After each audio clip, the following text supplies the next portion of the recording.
Good morning, everyone. Today we're launching new series, questions and answers. So as we getting more and more videos out there about construction, about flooring, about all these, how to install, how to supply, what sort of species they are. So if you have any questions, ask them here under this video, so then we can do like a series of questions and answers. And don't forget, I'm talking about Australian market. I'm talking about Australian rules. So if you're somewhere in Canada, US, Europe, it can be different, but the whole idea is like a general, I'm answering general questions.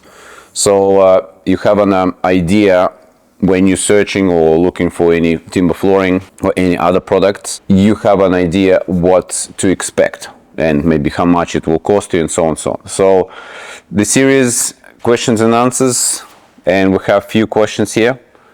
Let's answer them. The first one here, we have a question from Leonardo. Not something that we do. I've stopped doing vinyl planks about 5 years ago. Reason one, I don't like it. If I don't like the product, I just don't do it. It looks fake, it looks commercial, because we're more orientated to residential, more of like on high-end residential. Vinyl planks doesn't suit that at all. And the second, even bigger reason why I stopped doing the vinyl planks is the floor preparation and issues with the vinyl planks. The biggest issue with vinyl planks is they obviously lose laid. So there's no locking system, they just laid, it's a rubber.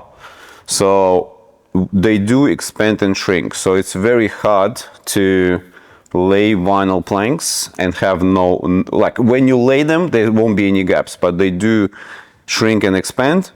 And once they open up, you get something in between, like a dirt or anything, they won't close again. You start getting gaps between the floorboards, like vinyl planks.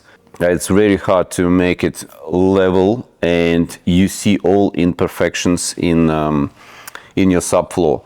So for example, if you're laying loose lay planks, vinyl planks, let's say, over tiles, you have to put coating over, because you will start seeing grout lines in like, once it settles, like in 4-6 months time, you'll start seeing grout lines. So you have to screed it.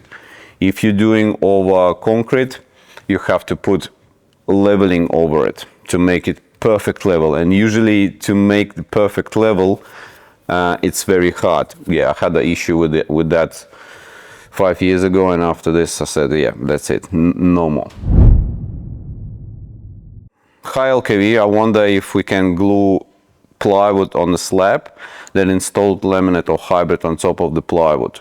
Plywood is used to put solid timber down. So if you have your concrete slab, because solid timber is obviously secret nailed and glued, so you have to nail it. So you can't nail it to concrete, so that's why you lay plywood.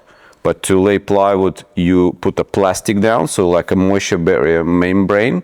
So if you're gonna glue it to slab, not sure, there will be a questions.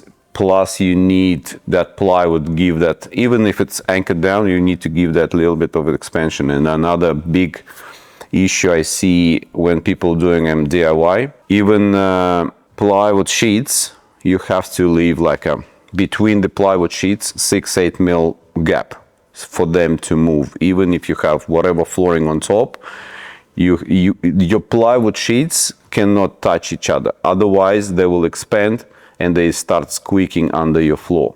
So that's another, not a life hack, but that's the rule when you're laying proper solid timber floors. If it's a concrete slab, just prep it, just grind, top it up, put a self-leveling over it, and put if you're laying hybrid, put a plastic down, like a builder's plastic first, and then lay it straight on concrete. You don't need the plywood. If you have a height issues, if you need to bring your total flooring up, then there's an option, yes, plywood down, but minimum 15 mil and anchor them down. Because if you're gonna lay them loose, so trying to glue them down, they will move, they will cup, and all your floating floor on top will be damaged from the plywood. to make it stable, it's not a solution for any hybrid or laminate flooring. So I wouldn't do that. Edward is asking, what's your thoughts on Staga engineered wood flooring? Is it good quality or better than another engineered hardwood flooring? Unfortunately, I don't know what's the Staga, S-T-U-G-A, engineered wood flooring. What my thought? If we talking about engineered wood flooring, this is the best. This is the best what you can get nowadays. You're not paying for solid the full price, and it's a prefinished, so you can easily figure out what color you want. Because if you're working with the solid flooring, obviously it requires sanding, staining, and so on, so on. There's so many different aspects with the solid. But with the engineered, overall, it's nowadays is the best flooring on the market that you're still getting natural product. So engineered boards, just a reminder, engineered board is usually 14-15 mil thick board. So you have a plywood base. Your plywood layers laid that way that the crossways, so they hold each other, and then you have 2, 3, 4, 5, 6 mil of actual flooring glued to that plywood base. That's where your total thickness. So when you see it says 15/3, that means 15 is total thickness, /3 means 3 mil veneer, the actual flooring on top. And because it's engineered and pre-finished, in most cases you can get engineered raw, but most cases it's a pre-finished one. So in terms of damage, you can cut them out and put the new ones in. So you don't need to sand, you don't need to move out, and it's easy fix as well. So engineered in terms of getting the look, the feel, the value, is the best. If you can, go for the engineered. Next one.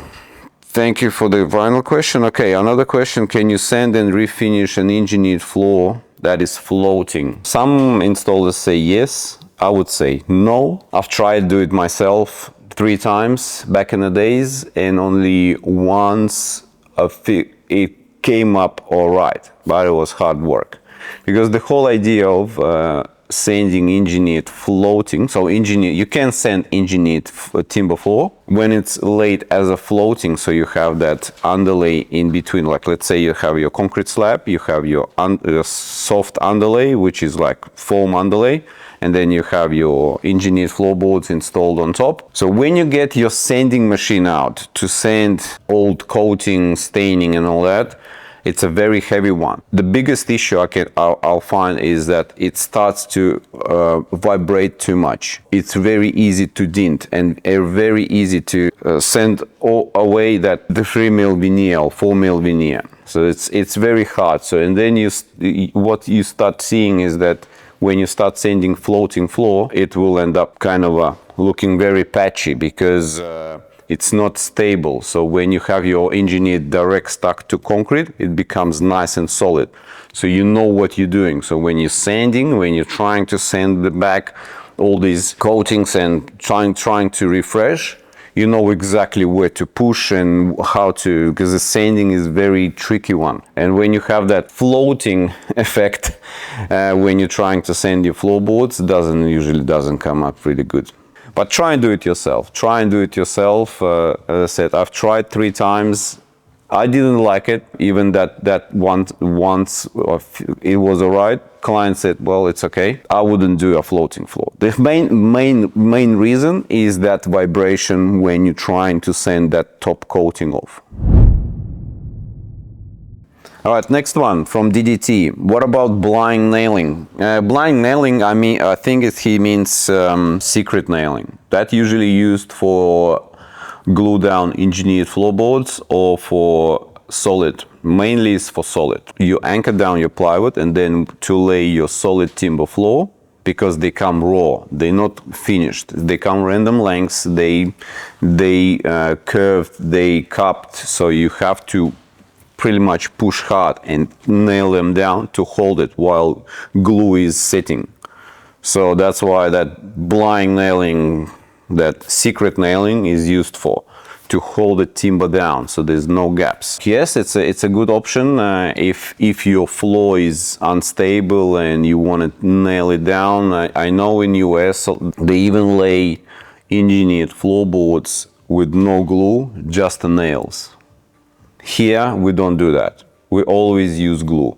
And sometimes, if we have to, we can use nails, secret nails, or top nails, but that's very old-fashioned one. Nowadays, a lot of engineered boards, they're nice and straight, perfectly designed and manufactured.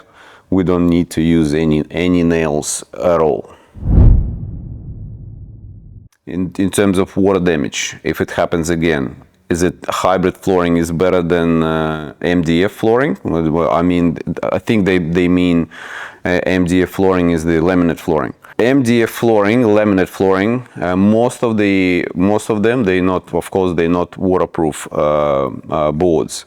Hybrid flooring, we found out that it's marketed as a waterproof, watertight, water-resistant flooring, but we found out, that's why I'm saying, like, I'm trying to phase out hybrids. I don't like to work with them anymore, and I can hear other companies trying to get rid of that hybrid as well. It didn't show the actual durability, MDF flooring compared to hybrid. No, it's going to be the same problem again. Because of hybrid is a plastic flooring, it might hold a bit more, but if you have your water consistently dropping or slightly bigger water damage than just a spill, it will cup, it will move, it will exactly the same way as your MDF flooring, like laminate flooring, cheap laminate flooring. Make sure when you're buying your laminate flooring, read the conditions, how to lay and when to lay and what needs to be used. Because again, a lot of the laminate flooring, they might market it same as hybrid. They might market themselves as like a waterproof, watertight flooring, but they're actually not. Any water damage will damage it. There's no big difference in terms of laminate or hybrid flooring. So no, you're not kind of protecting yourself from another water leak. So if you have a water damage, it will damage your hybrid flooring. That's why I don't like hybrid flooring anymore. And the last one for today, Jake is saying that don't really understand why you say floated floors cannot be sanded down. They can be sanded down. Is that we are professional service. We cannot guarantee outcome. We cannot guarantee that it will be a perfect finish. See, you can do it yourself. Try. No, like you can try, but I've tried 3 times. I didn't like 3 times. So it's too risky for us to give that service and then have an argument with the clients. From my point of view, they cannot be sanded because there will be problems in the future. And you're going back to that cracking and mainly uneven floor, poorly installed or subfloor. Yes, again, depends on the timber floors. You can buy the most expensive timber floor, but if you're not gonna prep your floor, it will squeak, it will crack, it will make a noise. You can go the cheapest one, no name, from eBay, whatever, and make your prep perfectly. You'll make those creaking sounds, hollow, everything. It's a floating floor. You need to accept that. Whatever subfloor you'll have, perfectly like ice. When you lay floating floor, because they're not stuck down, they always will creak, will sound, and they will react more to weather, to moisture than glue down flooring, engineered glue down. So no matter how much you spend on your floor prep, if you lay it floating, you always will get that cracking, hollow sound. And if you're not gonna spend too much on your prep and lay floating, that's where it will be worse and worse and worse. So you kind of find the balance, like how much you want to spend on the preparation and what you want to do with your engineered boards. Here in our company, we trying to find that sweet spot, that right balance. When you're not spending thousands and thousands of dollars on the preparation and then laying floating floor, and then you kind of, all right, okay, yeah, I've spent $10,000 on preparation and it still squeaks. We'll better spend $5,000, but obviously the glue down method of installation does cost more. So we'll better bring the floor prep down. Yes, it's not going to be perfect. It will be nice and decent level for us, flat. But then with direct stick your flooring, and if we need to, we can play with couple mil here and there. We can make it work. So then the client gets the final product that like doesn't squeak, doesn't move. Every job is unique. So that's why we're here. That's why we help you to figure out, okay, what you want, how much you want to spend, what's your plans for this house or for this apartment. I hope that helped you get your questions answered. Don't forget to subscribe, like, and comment in this video here with your new questions. If you have any other flooring related questions, I'm happy to answer them, so we can have it as a separate series. And yeah, that's it for today. Thanks guys, I hope you enjoyed it, and we'll see you at the next one.